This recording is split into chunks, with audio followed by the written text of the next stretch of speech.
Please be advised that everything in my video is purely for entertainment purposes. These are purely my thoughts and opinions and are subjective. I must advise you to please do your own research. All media users found on the public domain and are fair use and fair dealings. Hi you guys, hope you're all doing okay. I caught myself a little bit of sunburn because we have glorious weather here in the south of the UK at the moment. Yesterday I decided to finally try and get my front garden sort of sorted out, so I went to a garden centre, I bought plants, and yeah, my brain just didn't click, and I sat out there for several hours, so my back is a little bit pink. Not massively, but it was a little bit tight last night, so word to the wise, be a bit more careful when doing gardening. I'm not a natural gardener, you see. I kill most plants just by looking at them, so this was my first attempt, so it was a rookie mistake. So speaking of gardening, we have our first ever virtual Chelsea flower show going ahead.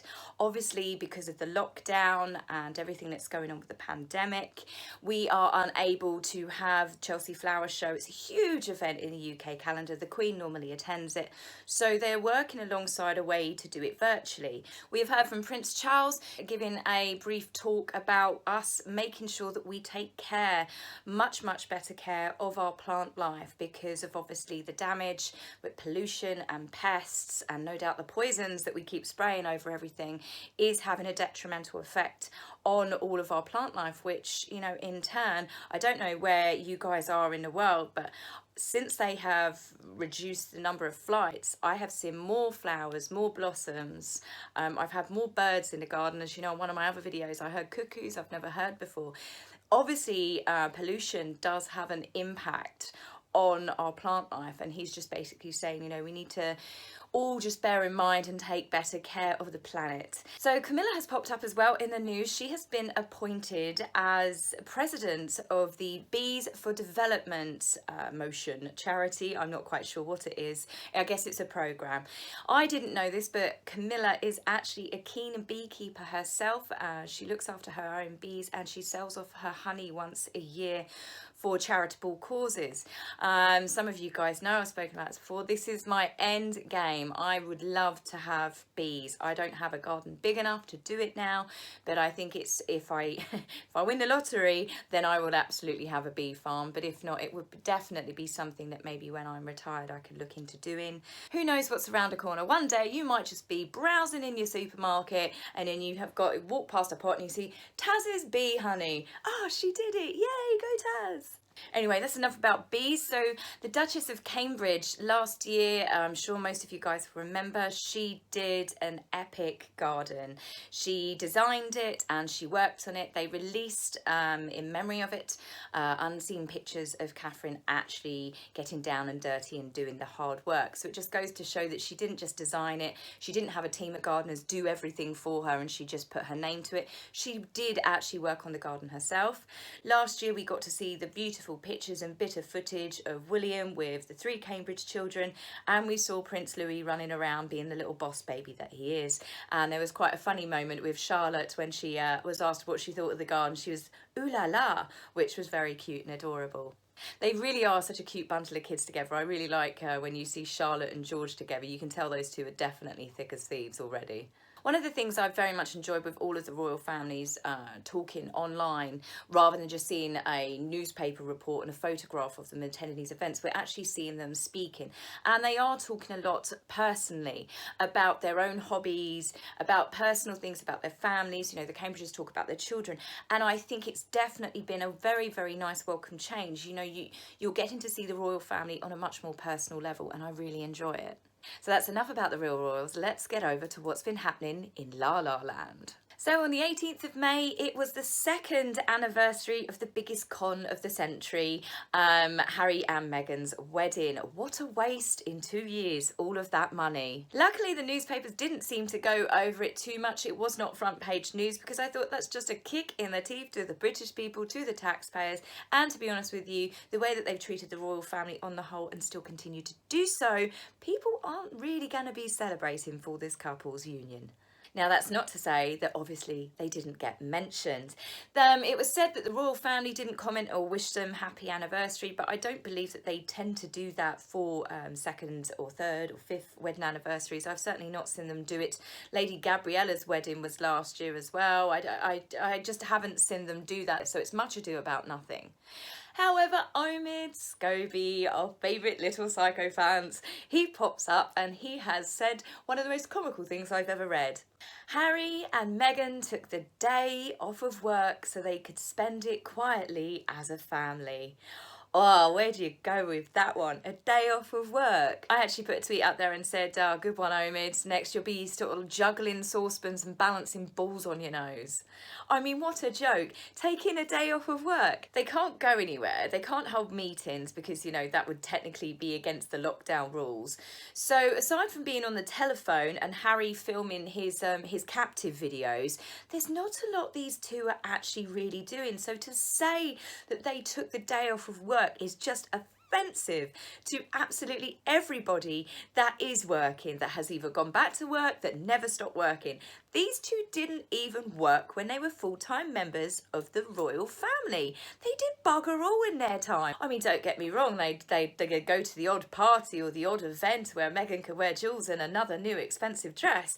But really, what did they do work-wise? It's just embarrassing, and it's like, Omid, seriously, stop embarrassing yourself. They are in a seriously secluded part of LA. They are in the Beverly Ridge Estates, I think it's called, which, I mean, I think the mansion they're in has like 22 acres on itself. You can see from the aerial shots, they're not near anyone. So what exactly could those guys have to do on a daily basis? Neither of them clearly have jobs, hence why they've done an embarrassing repayment plan for Frogmore Cottage.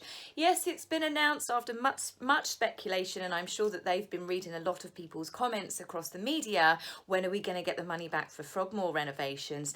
They have agreed to do a payment plan, which is just embarrassing, of like £18,000, $22,000 per month to pay back Frogmore, which would roughly take 11 years.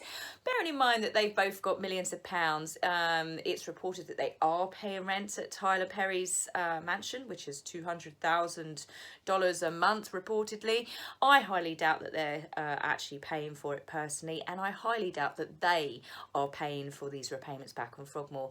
It's either a PR piece put out there to make it look a little bit better, or Charles is deducting it out of Harry's monthly pocket money. Which, for a man his age, still receiving pocket money, dress it up how you will, it's pretty embarrassing, isn't it? So another source told Vanity Fair, i.e. Sunshine Sacks, that the couple spent their second anniversary being reflective. Reflective? Oh, these two, really? I don't think they've ever reflected on their actions. In fact, I think Harry's so daft that he probably doesn't even understand his own reflection in the mirror. I can just imagine Harry walking in the bathroom every time going, Meghan, that strange guy's in here with me. He keeps looking at me. Meghan. I know it's really horrible. I don't think Harry's actually that thick, but seriously, these two wouldn't spend the time ever reflecting on any of their actions, anything that they've done, hence why they continued to behave so poorly. If anything, when people started criticising them, or their rumours were that staff had tried to talk to them, they sacked the staff, family members started talking to them about their behaviour, they got cut off. Friends, if anyone dares say anything, cut off. So this is why Harry is now leading a very lonely, rudderless life in LA. So speaking of Harry's family members, oh, we've had a wonderful doozy of a story come out. Katherine McPhee, an actress and singer, I actually quite liked her. I knew her from, I watched a TV show called Smash. Thought she was absolutely fantastic in it. Lord knows what she's done to her face between Smash and now. She's looking a little bit like she's using Omid surgeon. I know that's quite catty, but she's just got a full-on plumped up pillow face, which is such a shame to see because she was actually really, really, really pretty and natural looking. But she has chimed up and admitted that it was her and her husband, David Foster, a very, very, very, very rich older man.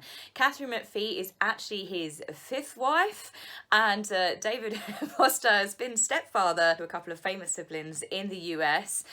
He married Yolanda Foster, so he had Bella and Gigi Hadid as his stepdaughters at one point. Then he was married to Linda, I can't remember her surname, but she was married to Bruce Jenner. So he was also stepfather at one point to Brandon and Brody Jenner. This guy likes to get around, and he seems to like trading in his wives for younger models. So Katherine has admitted, which we kind of already knew, that David Foster is the man that got Harry and Meghan hooked up in that ridiculous huge mansion in Canada. It wasn't actually his mansion, but it was one of his friends. He said he was more than happy to help because he was a Canadian himself and it was part of the Commonwealth and he felt that he was doing his duty. I wonder how he feels knowing that they raked the Canadians' taxpayers' money, didn't even so much as say thank you. But now they're living in LA and her and Katherine are now tight friends, but not as tight as Harry and David. Katherine was quoted saying on video that they now have a father and son relationship, which is so lovely. Ouch to Charles. I mean, seriously, his father is alive and well and is financing them, giving them $2 million a year plus. I mean, that's just what we hear about. So Harry can keep his wife happy. If I was Charles, I would be like, well, do you know what? If you're looking at David Foster as your father figure, let him pay for you. Let's see how quickly David and Harry have that father-son relationship. It's totally offensive, and I think that Katherine was sent to say that by Meghan. I don't know if there's something going on behind the scenes with the royal family, but it's very similar to when Harry turned around and upset the whole of the Markle clan and Doria's side of the family as well, the Raglans, when he openly said on the radio that the royal family would be the family that she never had. As it turns out, Meghan had lots of family, and a family that was shocked, upset and very hurt for everything that they have given her in life, including a lot of love. For her to have obviously told Harry that she was, what, orphan Annie? That she had no family that loved her? I guess it was all part of her ploy to be, oh, I'm such a victim, Harry, please rescue me. Well, she played him like a fiddle, didn't she? So Katherine has come out with this statement. Charles is reportedly hurt. I'd imagine he would be very, very hurt. He has pandered to Harry every single step of the way, and I think this is part of the problem with Harry. Everyone panders to Harry. It's about time Harry actually got told no, and then maybe he wouldn't be such a jerk. The media and people still talk about Harry like he's a young teenage adolescent. I mean, I'm not being funny. He's the wrong side of 30 now. He is going to be creeping up to 40. Now, speaking of 40, Katherine also pointed out that she knew Meghan when she was at school. She was in middle school, Meghan was in high school, but it's the same school. So when they got together and did productions, they actually did a couple of productions together. Although they weren't friends, there was this one picture of them together. You can see that both the young ladies have had a fair amount of work. Oh look, there's one of Meghan's original noses. And one of the funniest things that came out of this video is Katherine McPhee is 36, 37, and she was in middle school. Meghan was several years above her in high school, but you know, Meghan is still apparently 38.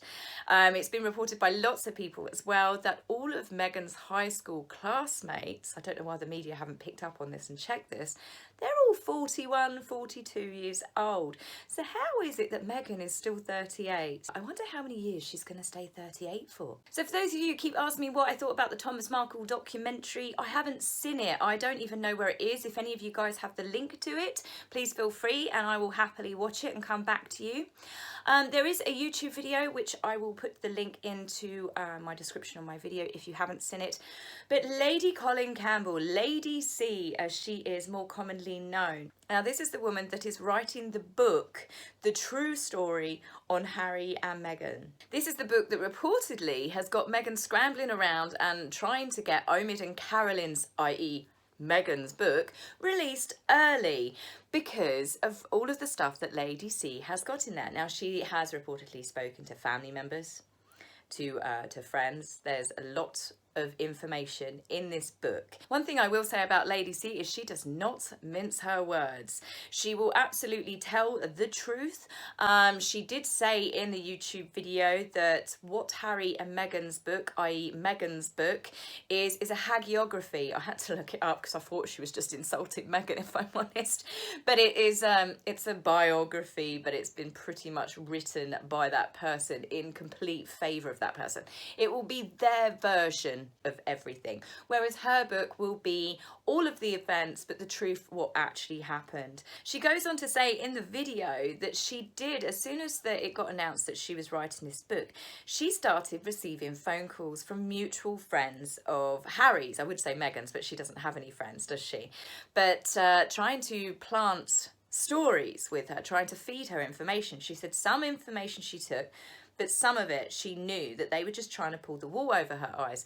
She even said that they actually clearly thought she was stupid, and you can tell that they really, really peed her off. She really almost loses her cool in the video, explaining that they really offended her to think that she was actually going to put a complete and utter lie in the book.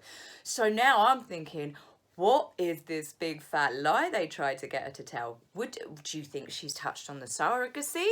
I mean, she'd be brave enough to do it, to be fair, out of everyone. But I guess you've got that whole thing of, could she get hit with a libel lawsuit, blah, blah, blah, blah, blah. I don't know, but I think it's something pretty juicy. So I really cannot wait for this book to be released. It is terrible, though, that you think that Harry and Meghan have still tried to change the narrative of this author's book.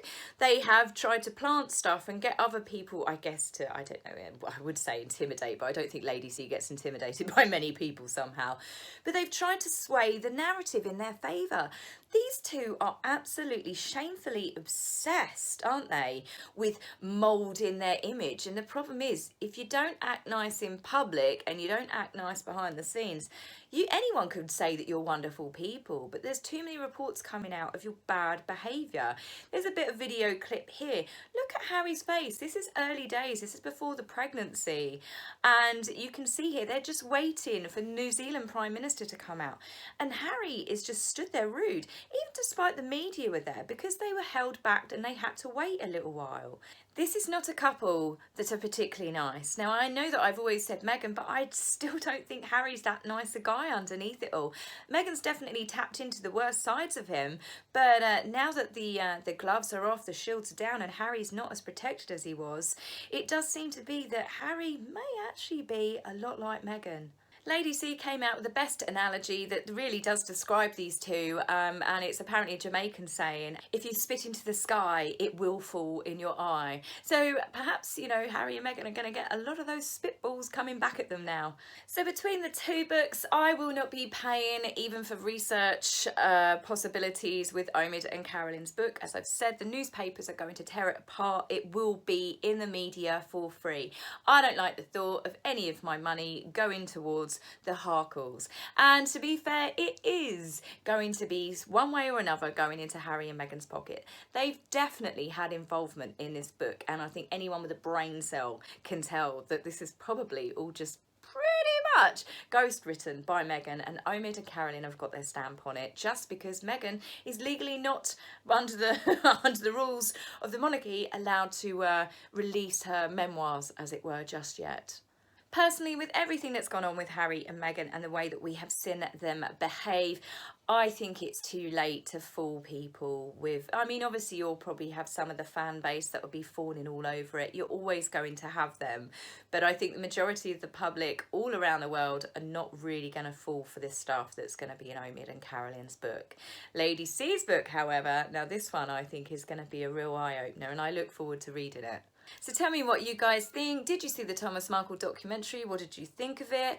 If you've got the link, if you can find it, it would be great if you could just tag it on your comments. I will have a watch of that.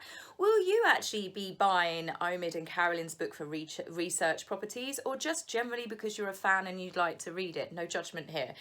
Or will you be like me, eager and waiting to read Lady Colin Campbell's book, Meghan and Harry, The Real Story? So that's it for me on this video, guys. I hope you all stay safe, stay well, and remember to wear sunscreen if you do gardening like me. So see you soon. Bye. If you like my video, please remember to like and subscribe. Please, angry typists, you will be blocked, so save your fingers the time. If you would like to buy me a coffee, please go to my About page and click the link. Love, Taz.